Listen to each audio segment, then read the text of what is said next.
ప్రభుత్వం ప్రకటించింది. పెద్దలందరికీ తెలుసు.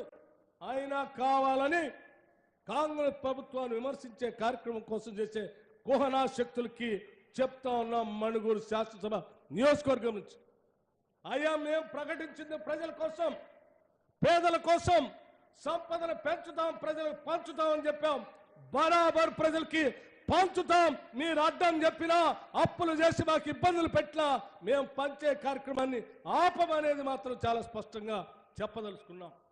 అందుకే ఈరోజు ఇన్ని ఇబ్బందులున్నా పేదలందరికీ ప్రతి శాసనసభ నియోజకవర్గంలో 3500 ఇళ్ళు, ఇందిరమ్మ ఇళ్ళు ఈరోజు భద్రాచలం శ్రీ సీతారామ చంద్రస్వామి సన్నిధిలో ఇవాళ ప్రకటించి రాష్ట్ర వ్యాప్తంగా అందరికీ ఇల్లు ఇచ్చే కార్యక్రమాలు మొదలుపెట్టాం. మిత్రులారా, ఆలోచన చేయండి. ఈరోజు ఇదే పినపాక శాసనసభ నియోజకవర్గం కాంగ్రెస్ కంచుకోటగా ఉన్నటువంటి నియోజకవర్గం.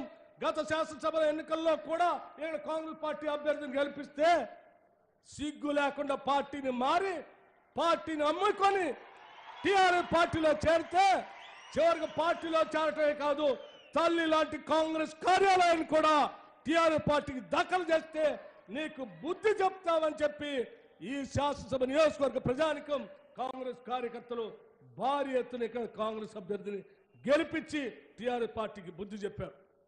రేపు రాబోయే ఎన్నికల్లో కూడా మీరు 10 ఏళ్లు పరిపాలన చేసి డబుల్ బెడ్రూమ్ ఇల్లు ఇస్తా అన్నారు, ఇవ్వలేదు. పోడు భూములు పంచుతా అన్నారు, పంచలేదు. ఇంటికో ఉద్యోగం ఇస్తా అన్నారు, ఇవ్వలేదు. ఏమీ చేయనటువంటి మీకు ఇప్పటికే శాసనసభ ఎన్నికల్లో బుద్ధి చెప్పారు. మళ్ళీ చెప్తా ఉన్నాం, మేము మీలా కాకుండా ఇచ్చిన ప్రతి హామీని, ప్రతి గ్యారంటీని అమలు చేసుకుంటూ ముందుకు పోతా ఉన్నాం.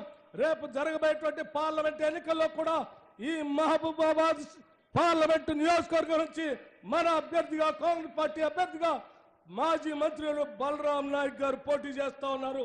అఖిల భారత కాంగ్రెస్ కమిటీ ఇప్పటికే ప్రకటించింది.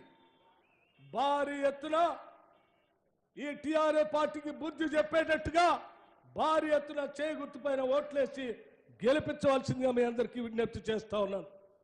మణుగూరు శాసనసభ నియోజకవర్గంలో కానీ, మహబూబాబాద్ పార్లమెంట్ నియోజకవర్గంలో కానీ మేము స్పష్టంగా చెప్పదలుచుకున్నాం.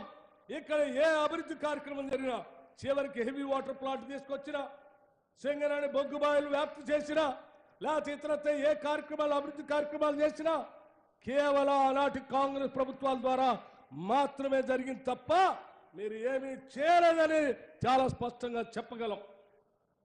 చేయక ఒక భద్రాద్రి పవర్ ప్రాజెక్టు మొదలుపెట్టారు. కలుషితమైనటువంటి సబ్ క్రిటికల్ టెక్నాలజీని తీసుకొనొచ్చు, సూపర్ క్రిటికల్ టెక్నాలజీ వాడాల్సిందని వదిలిపెట్టి రాష్ట్ర ప్రభుత్వం మీద విపరీతమైనటువంటి భారం వేసి ఈ ప్రాంతాన్ని కలుషితమైన చేసేటట్టుగా కట్టినటువంటి భద్రాద్రి పవర్ ప్రాజెక్ట్ రేపొద్దున ఈ రాష్ట్రానికి భారం కాబోతాం.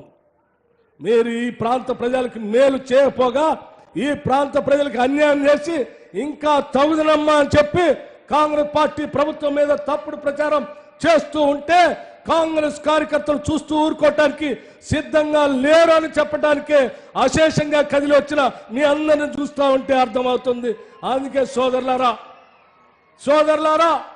టీఆర్ఎస్ పార్టీకి, భారతీయ జనతా పార్టీకి బుద్ధి చెప్పి అత్యధిక మెజార్టీతో రాబోయే పార్లమెంట్ ఎన్నికల్లో ఈ రాష్ట్రం నుంచి 12 నుంచి 14 స్థానాల వరకు పెద్ద ఎత్తున గెలిపించుకొని ముందుకు పోదామని చెప్పి మీ అందరికీ నేను సవినయంగా మనవి చేస్తూ, ఇంకా చాలా విషయాలు ఉన్నాయి.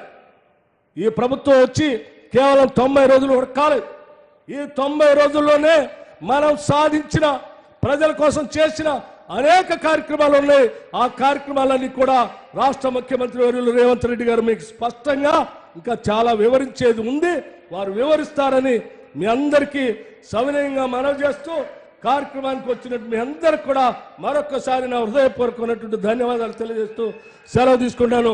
జై హింద్, జై కాంగ్రెస్.